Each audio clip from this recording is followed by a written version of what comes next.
And also, Pharaoh's wife was like, she had compassion on the child. She's like, this is going on because of Pharaoh. Mm-hmm. She deeply saw the the situation for what it was. Mm-hmm. I didn't think about the sister. You're right. That would be pretty scary. Yeah. Anybody have anything else? Okay, we continue. Um, the historical background of Moses' birth and life is thrilling because he lived during the time of the famous Egyptian 18th dynasty. One king during this dynasty, Thutmose III, called the Napoleon of Egypt, is considered one of the most famous pharaohs of ancient Egypt.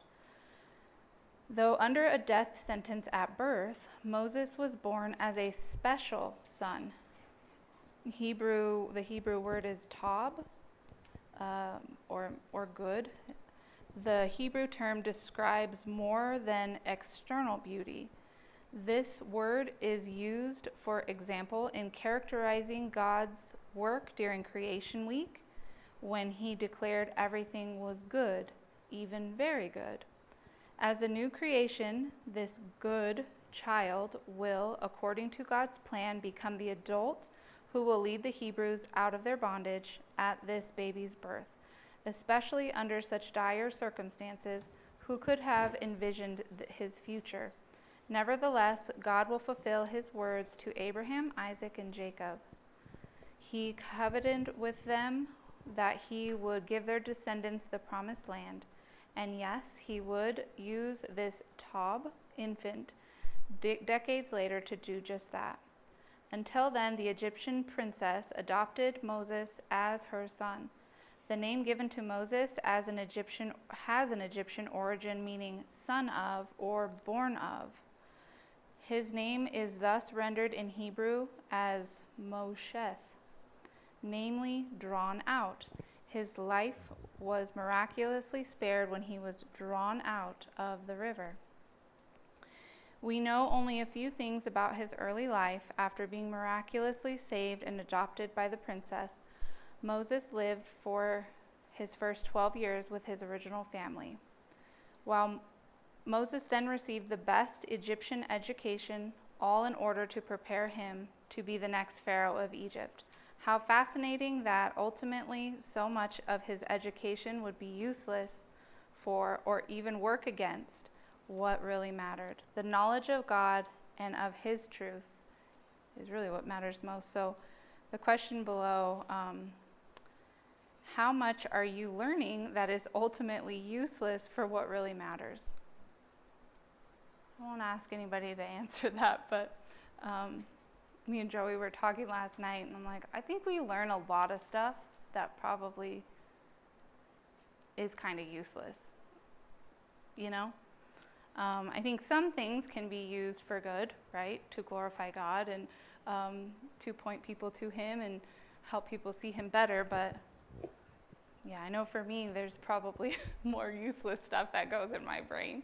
Yeah, honey? I think if you watch TV or social media, you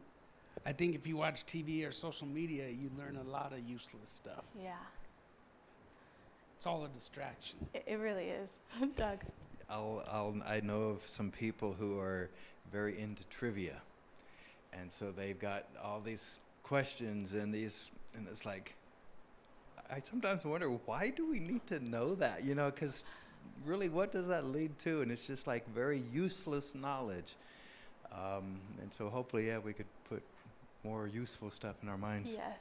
And we talked about this a few Sabbath schools ago that I taught, how, like, our minds are so dwarfed, right? Like, we don't even use our whole brain.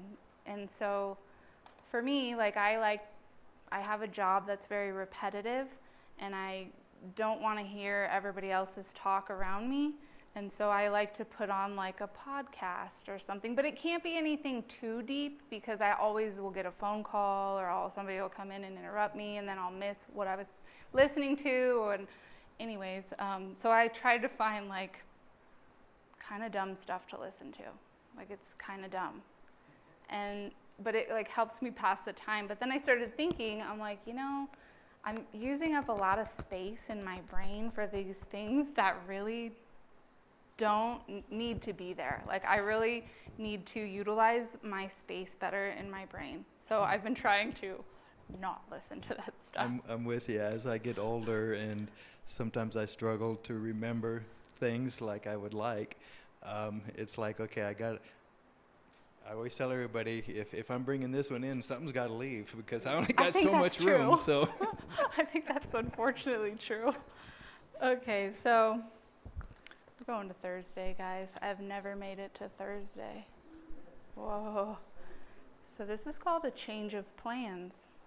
Exodus 2:11 through 25. I'll read it. 11 through 25 says 2:11 through 25. Okay. Now it came to pass in those days, when Moses was grown, that he went out to his brethren and looked at their burdens. And he saw an Egyptian beating a Hebrew, one of his brethren. So he looked this way and that way, and when he saw no one, he killed the Egyptian and hid him in the sand. And when he went out the second day, behold, 2 Hebrew men were fighting. And he said to the one, "Who did the wrong? Why are you striking your companion?" Then he said, "Who made you prince and judge over us? Do you intend to kill me as you killed the Egyptian?" So Moses feared and said, "Surely this thing is known."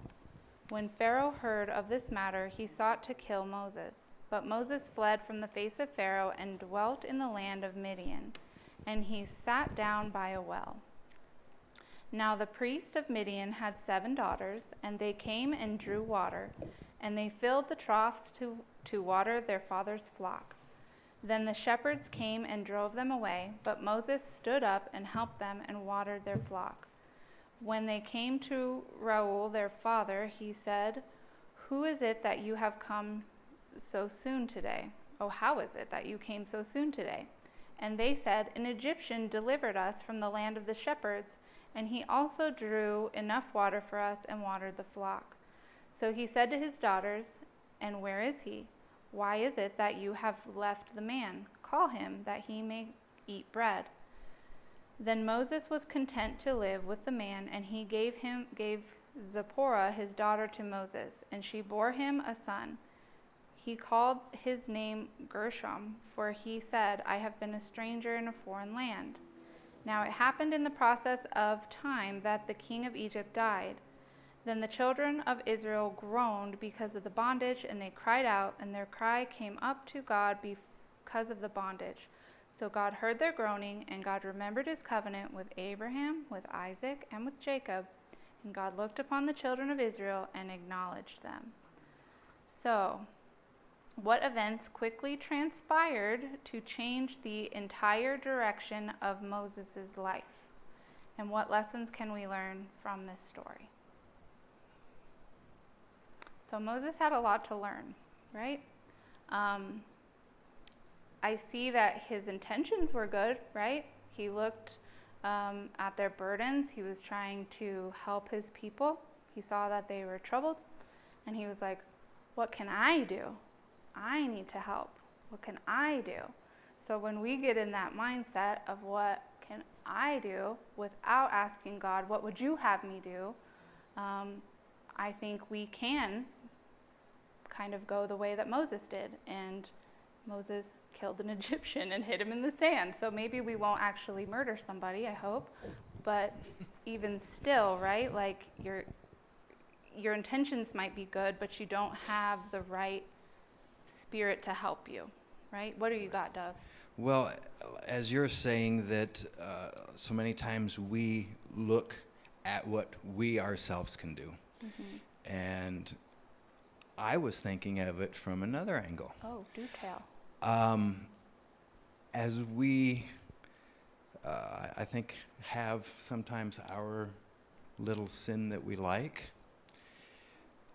I think it's so easy, like Moses, to make sure nobody's looking, right?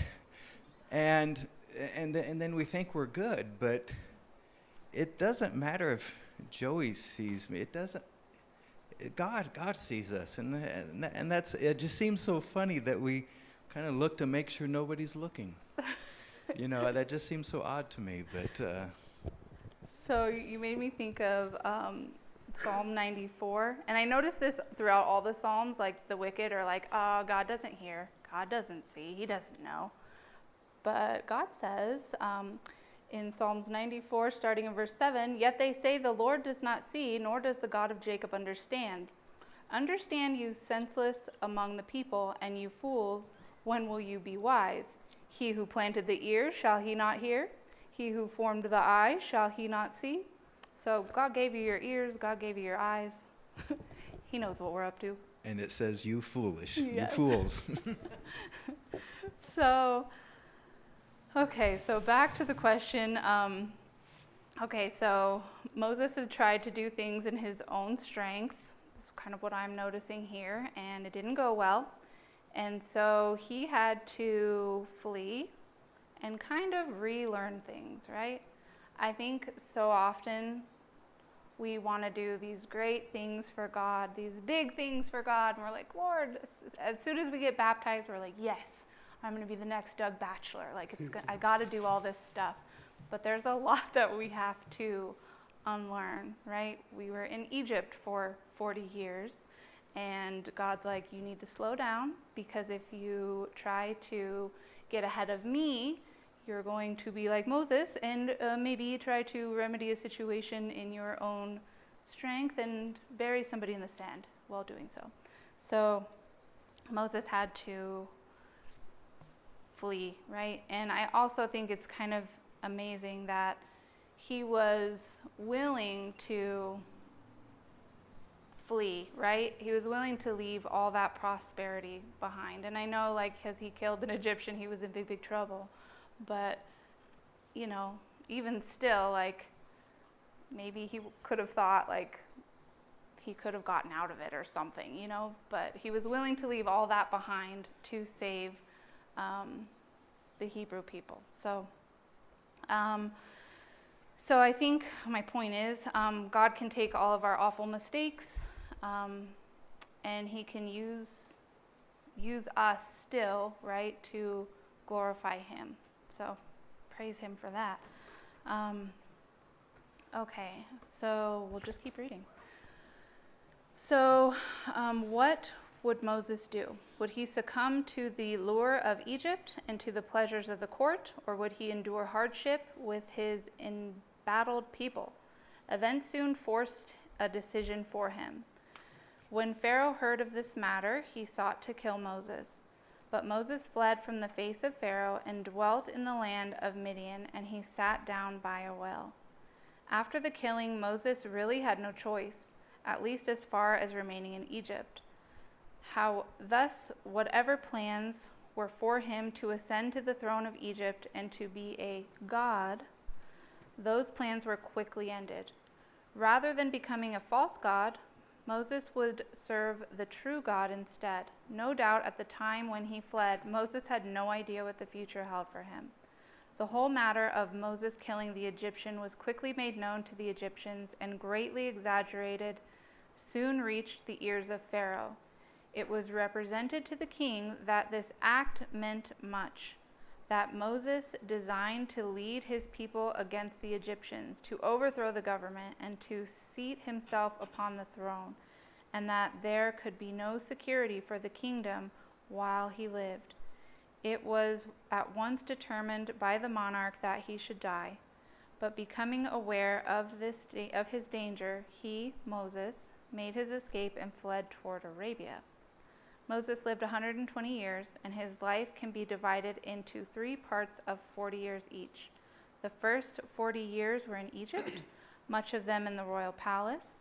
The second 40 years he spent in Jethro's house in the Midian territory. In the last 40 years, however, that take up the bulk of the first 5 books of Moses, and this quarterly, and they tell the story of Israel's early calling to witness to a world steeped in idolatry, revealing the nature and character of the true God. So the question below, Was it God's plan that Moses killed the Egyptian? What do you guys think? I don't think it was either.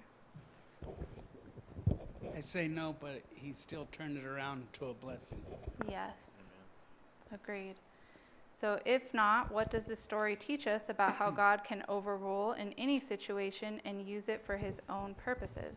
So like, Doug? Well, I think, as it said in there, that Moses was in line to rule Egypt. And so he has all of these benefits. He is thought of highly. And I think it's easy for us to start thinking of ourselves highly. You know, I'm quite all this, you know. And God took him, says, I don't need all of your high schooling or whatever. What I need is a humble servant. And so that's why he took him away from all of that to bring him back down to something that he could use. And I think that's something that we can see in our lives as we are here at church. Somebody might think, oh, I'm the best Sabbath school teacher we got here. And, you know, we can think awfully high of ourselves. God can't use that person. The one he can use is the one that humbles himself. And so I think it's a great lesson for us that we can't do it without God. And so let's have a heart that God can use. I like that, Doug. And I was just thinking as you were talking, if he was supposed to be the next Pharaoh, and God could have used that situation probably to help the Hebrew people too, right? Rather than him having to kill somebody. But I like what you said. He probably had to humble himself and learn a thing or two before that could happen. Let's read Romans 8. I would just 28. interject there. Yeah. He might have lost Moses had it went that direction. Could have, yes. Right? We won't know, right? Okay, so Romans 8:28. Who wants to read it? I'll do it. Romans 8:28. And we know that all things work together for good to those who love God, to those who are called according to his purpose. So how does this verse help us understand this important truth? Anybody have anything? Moses? Oh, I just can't hear you, Moses. God is in control. Yes. The other day I was thinking about this part in the lesson too, and I thought about God, like he might have been up there saying, how am I going to pull Moses out of this area to humble him? And then, oh, he just killed somebody. Now he has to run away. That's true, yeah. Okay, so I guess we'll read Friday. We got all the way through this, guys. Okay, so the biblical text states that the midwives feared God and did not do as the king of Egypt commanded them, but saved the male children alive. Ellen G. White aptly comments on the faithfulness of the midwives and the Masonic hope. Orders were issued to the women whose employment gave them opportunity for executing the command to destroy the Hebrew male children at their birth. Satan was the mover in this matter. He knew that a deliverer was to be raised up among the Israelites, and by leading the king to destroy their children, he hoped to defeat the divine purpose. But the women feared God and dared not execute the cruel mandate. The Lord approved their course and prospered them. The good news is that despite Satan's plans, God overruled, and he used faithful people to thwart the enemy. We do live in the territory of our enemy, whom Jesus called the prince or ruler of this world. Satan usurped this position from Adam, but Jesus Christ defeated him in his life and through his death on the cross. Although Satan is still alive and active, as revealed in his attempt to kill those children, his own execution is certain. The good news is that life's difficulties can be overcome by God's grace. That grace is our only hope. Okay, guys, anybody have anything else? Okay, we're going to close with prayer. Dear Lord, thank you so much for this time that we got to read your word. Thank you for helping me with Sabbath School today. And I just ask that you would continue the good work that you have started in all of us. Help us to unlearn the things that are not fruitful, that are not helpful, and that take up space in our minds, in our lives, that have no real benefit for heavenly things. And Lord, just help us to recognize these things in our life and just ready us for whatever purpose it is that you have for each one of us. In Jesus' name I pray, amen. Okay, and anybody watching online, come back at 10:45. Happy Sabbath.